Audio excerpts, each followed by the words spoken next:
ពីរង្វាន់ UEFA Super Cup ដែលបងប្អូនបាទទន្ទឹងរង់ចាំឲ្យម្ចាស់ជើងឯកបាទទាំងពីរបាទរបស់អឺរ៉ុបទាំងពីរណា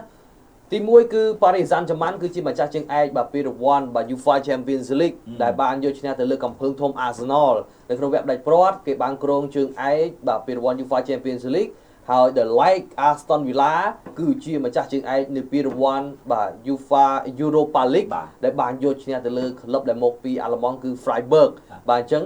បាទសម្រាប់បេក្ខភាពជើងឯករបស់អឺរ៉ុបទាំងពីរនេះគេនឹងត្រូវប្រកួតគ្នានៅក្នុងពីរង្វាន់បាទ UEFA Super Cup បាទ UEFA Super Cup ដូច្នេះបាទ PSG របស់បារាំងនឹងត្រូវជួបជាមួយនឹង Aston Villa របស់ចក្រភពអង់គ្លេសបាទហើយការប្រកួតបងប្អូនណាសូមជំរាបជូនបងប្អូនថា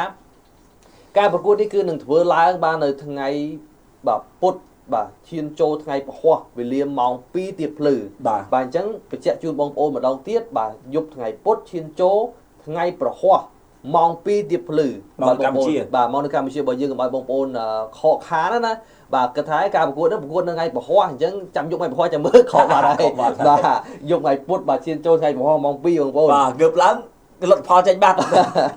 poster គេផុសព្រាតសោកស្ដាយបានមើលការប្រកួតដ៏សំខាន់បាទអញ្ចឹងបាទជំរាបជូនបងប្អូនថាបាទសម្រាប់បាទ PSG នេះបាទបងប្អូនបានដឹងហើយថាគឺជាម្ចាស់ជើងឯកបាទ UEFA Champions League ហើយ Aston Villa គឺជាម្ចាស់ជើងឯក Europa League បាយការប្រកួតនេះគឺនឹងប្រកួតបាននៅក្នុងបាទកីឡដ្ឋាន Red Bull Arena ដែលការប្រកួតនៅក្នុងបាទ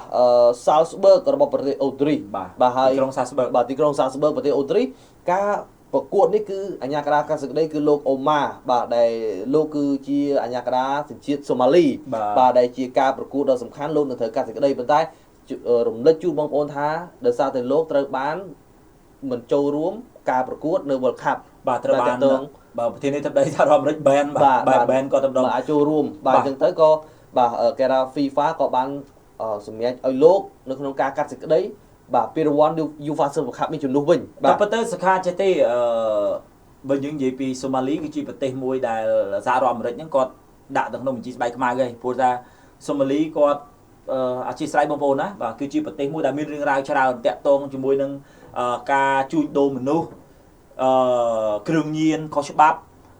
តែគ្រឿងញៀនខុសច្បាប់ហើយគ្រឿងញៀនមានគ្រឿងញៀនត្រូវច្បាប់ដែរដូចជាបារីអីណាបងពុនបងអីហ្នឹងទៅបាទហ្នឹងគ្រឿងញៀនសតច្បាប់មួយទៀតតាក់ទងទៅនឹងបងប្អូនដឹងហើយសូម៉ាលីគឺជាប្រទេសមួយដែលពេលដែលនាវាធំដឹកទំនិញឆ្លងកាត់បាទទឹកដីសូម៉ាលីសម្បូរទៅដោយចៅសមុទ្រដែលចៅសមុទ្រណាអញ្ចឹងសហរដ្ឋអាមេរិកគាត់មិនអត់ឲ្យបាទអាញាកដាជាសូម៉ាលីហ្នឹងចូលទឹកដីគាត់ទេបាទអញ្ចឹងក៏បានត្រឡប់ទៅទឹកដីសូម៉ាលីវិញតែកាលនោះមានអ្នកគ្រប់គ្រងនោះច្រើនណាស់ដែលចាំទទួលគាត់ណាហើយគេដាក់សំណួរសួរទៅលោកអ៊ីហ្វាន់ទីណូដែរថាចុះដល់ពេលមានរឿងអញ្ចឹងកើតឡើងមិនគាត់ថាគាត់ត្រឹមតែជាបាទ FIFA President គាត់អាចធ្វើឲ្យបាននិយាយទៅគាត់និយាយចាំមកនិយាយខ្លួនណាបាទតែពិតមានរឿងស៊ីជម្រៅជាងនឹងទៀតតែនេះគាត់តែចង់រំលឹកថាបន្ទាប់ពីមានរឿងកើតឡើងឥឡូវបាទ UEFA ឈ្នះឱកាស UEFA ឥឡូវចង់ផ្ដាច់ខ្លួនចង់ផ្ដាច់រដ្ឋទៅវិញបាទដូចអត់សូវត្រូវមើល FIFA ណា UEFA ឥឡូវអញ្ចឹង UEFA ចាប់ដើមឈ្នះឱកាសហ្នឹងគឺប្រម៉ូទបណ្ដោយបាទយកអាញាកដាជាតិសូម៉ាលីក្នុងនាមដែល UEFA គឺជាសហព័ន្ធបាល់ទាត់ទ្វីបអឺរ៉ុបបាទលើកទឹកចិត្តឲ្យអាញាកដាជាតិសូម៉ាលីហ្នឹងគាត់មកកាត់សេចក្តីវិញបាទនេះជារឿងមួយដែលជួយប្រម៉ូទដែរជួយប្រម៉ូទទ្វីបអឺរ៉ុបដែរបាទមួយយ៉ាងណាសកាបាទតើតើជាមួយនឹងការប្រកួតវិញបងប្អូនបាទអំពីបាទ PSG បាទជាមួយនឹង Aston Villa នោះបងប្អូនបាទដឹងហើយការប្រកួតនៅយប់ថ្ងៃពុធឈានចូលថ្ងៃប្រហ័សវេលាម៉ោង2បាទហើយបើយើងនិយាយពីស្ថិតិនៃការធ្លាប់ជួបគ្នាវិញបាទក្រុមទាំងពីរនេះក៏ធ្លាប់ជួបគ្នាបាទចំនួន2លើកដែរប៉ុន្តែការជួបគ្នាចំនួន2លើកនេះក្រុមទាំងពីរគឺបាទឈ្នះម្នាក់មួយលើកដូចគ្នាបាទឈ្នះម្នាក់មួយលើកដូចគ្នាមែនតើទៅបាទក្រុមទាំងពីរនេះជួបគ្នាបាទនៅក្នុងការប្រកួតបាទ UEFA Champions League វគ្គជម្រុះណាបាទដែលការនោះគឺបាទPSG ធ្លាប់បានយកឈ្នះទៅលើ Aston Villa លទ្ធផលនោះគឺ3-1បាទហើយការប្រកួតបាទ Aston Villa ជួបជាមួយនឹង PSG លើកទី2គឺបាទ Aston Villa គេបានយកឈ្នះទៅលើ PSG នឹងលទ្ធផលនោះគឺ3-2វិញអញ្ចឹងមានន័យថាពីប្រកួតដែលគេធ្លាប់ជួបគ្នាគឺឈ្នះម្នាក់មួយលើកដូចគ្នាបាទអញ្ចឹងអត់តន់ស៊ីសងគ្នាថាមួយណាដែលខ្លាំងជាងមួយណាទេបាទប៉ុន្តែបើយើងមើលទៅលើ pre-season បាទ match នោះគឺយើងនឹងឃើញថាក្រុមទាំងពីរអាចនិយាយបានថាគេមានស្ថិតិនៃការប្រកួតនោះក៏ គួរសមដែរបាទគួរសមដែរអញ្ចឹងបើយើងមើលទៅលើភាពជាក់ស្ដែងណាបាទ PSG ក៏បានយកឈ្នះបាទទៅលើក្លឹបបាទដូចជាការប្រកួតដ៏សំខាន់បាទនៅ pre-season ហ្នឹងគឺយកឈ្នះទៅលើក្លឹបបាទ Bridge លទ្ធផលហ្នឹងគឺ1-0ដែរបាទគេបានយកឈ្នះបាទទៅលើបាទឡង់លទ្ធផលហ្នឹងគឺ2-0បាទហើយការប្រកួតបាទមួយទៀតគឺប៉ះជាមួយនឹង Paris បាទ FC គេផ្លាត់ចាញ់ Paris FC បាទលទ្ធផលហ្នឹងគឺ2-1បាទហើយមែនតើទៅបើយើងនិយាយពី5ប្រកួតចុងក្រោយហ្នឹងគឺយើងឃើញថារាប់ទាំងការដែលប៉ះគ្នាបាទជាមួយនឹង Arsenal ទៅទៀតបាទហើយការប្រកួតបើនិយាយពីមិត្តភាពអន្តរជាតិបែរជាផ្លាត់ចាញ់ម៉ាឡូកាណោះបាទផ្លាត់ចាញ់ម៉ាឡូកាលទ្ធផលហ្នឹងគឺ3-0បាទភ្ញាក់ផ្អើលមែនតើឥឡូវបើយើងមើលទៅលើបាទ Aston Villa វិញបាទក្នុងចំណោមបាទ5ប្រកួតរបស់គេនោះគឺមានឈ្នះ2ប្រកួតបាទនិងផ្លាត់ចាញ់3ប្រកួតហើយការប្រកួតចុងក្រោយបាទគឺបាទផ្លាត់ចាញ់បាទទៅលើ Bayern Munich លទ្ធផលហ្នឹងគឺ2-1អញ្ចឹងអាចនិយាយបានថានេះគឺជាការប្រកួតជាលក្ខណៈដកស្រង់បច្ចេកទេសទេបាទមិនជាបញ្ហាចោតបាទសម្រាប់Aston Villa ទេអាចថាគេទុកកម្លាំងបាទពិតបាទដែលត្រូវជួបជាមួយនឹងParis Saint-Germain នៅក្នុងវគ្គដាច់ព្រាត់បាទ UEFA បាទ Super Cup បាទបើនិយាយទៅសម្រាប់បាទពានរង្វាន់ UEFA Super Cup នេះគឺ PSG គឺជាម្ចាស់ការពារតំណែងជើងឯកបាទហើយ The Light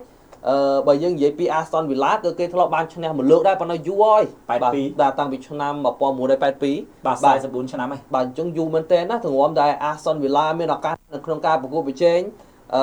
ពានរង្វាន់ UEFA Super Cup បាទជាលើកទី2នេះមិនដឹងថាតើគេអាចកាន់កាប់ជាលើកទី2ឬក៏ PSG ជាអ្នកកាន់កាប់ជាលើកទី2ឯងពីព្រោះប្រវត្តិសាស្ត្រអាចនិយាយបានថាមួយលើកដូចគ្នាទេបាទគាត់ថា PSG គេទៅតែបានឆ្នាំទៅហើយ Aston Villa គេតាំងពីឆ្នាំ1982មកបាទអញ្ចឹងមិនដឹងថាតើការជួបគ្នាបាទនៅវគ្គដាច់ព្រាត់នេះយើងនឹងគិតថាក្លឹបមួយណាដែលមានឱកាសក៏ដូចជាឈ្នះពានរង្វាន់ UEFA Super Cup បងប្អូនច្រើនដែរបងប្អូនអ្នកស្រឡាញ់ Paris Saint-Germain គឺថា Paris នឹងមានភាគរយខ្ពស់នៅក្នុងការឈ្នះទៅលើ Aston Villa ប៉ុន្តែ Aston Villa ក៏បងប្អូនយើងមើលទៅលើទម្រង់លេខរបស់ Aston Villa ណាក៏ល្អដែរណាបាទពេលប៉ះជាមួយនឹង Freiburg វគ្គផ្ដាច់ព្រាត់ហ្នឹងគឺពេញចិត្តបាទទម្រង់លេខរបស់ Aston Villa នឹងតែម្ដងហើយណាមួយវិញទៀតបាទលោក Unai Emery ដែលលោកគឺជាគ្រូបង្វឹកបច្ចុប្បន្នរបស់ Aston Villa ប៉ុន្តែលោកធ្លាប់ដឹកនាំParis Saint-Germain នឹងដែរបាទអញ្ចឹងហើយអាចនិយាយបានថាពេលខ្លះលោកក៏បានស្គាល់ពីរបៀបលេងរបស់Paris Saint-Germain ឬក៏ប្រព័ន្ធលេងមួយចំនួនដែរអញ្ចឹងអាចថាពេលខ្លះលោកប្រើយុទ្ធសាស្ត្រនៅក្នុងការការពារដើម្បីវាយបកឬក៏លោកមិនខ្លាចបាទការដឹកនាំរបស់បាទគ្រូបាទលោក Luis Enrique នោះទេអាចថាពេលខ្លះគឺសម្រុកយកតែម្ដងសន្ធាប់បាទទៅលើបាទ PSG ក៏ថាបានដែរក៏ប៉ុន្តែចាប់អារម្មណ៍នៅត្រង់ថា Aston Villa បាទបានដាក់លក់កីឡាករបាទសំខាន់មួយចំនួនដែរបាទអញ្ចឹងទៅអាចថាជា Snow កីឡាករមួយចំនួនហ្នឹងគឺបាត់បង់កម្លាំង Snow ហើយប៉ុន្តែខ្ញុំគិតថាយុទ្ធសាស្ត្រជាក់ស្ដែងរបស់លោក Unai Emery បាទក៏ដូចជាលោក Luis Enrique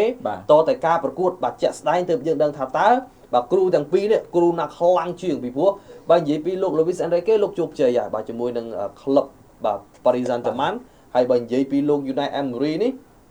លោកមិនជោគជ័យនៅ Paris Saint-Germain ដូចជាលោក Luis Enrique បាទឈ្នះពានរង្វាន់ UEFA Champions League ជាមួយ PSG ប៉ុន្តែលោកបាទធ្លាប់ដឹកនាំបាទក្លឹបផ្សេងដែលឈ្នះពានរង្វាន់ Europa League នេះច្រើនមែនទែន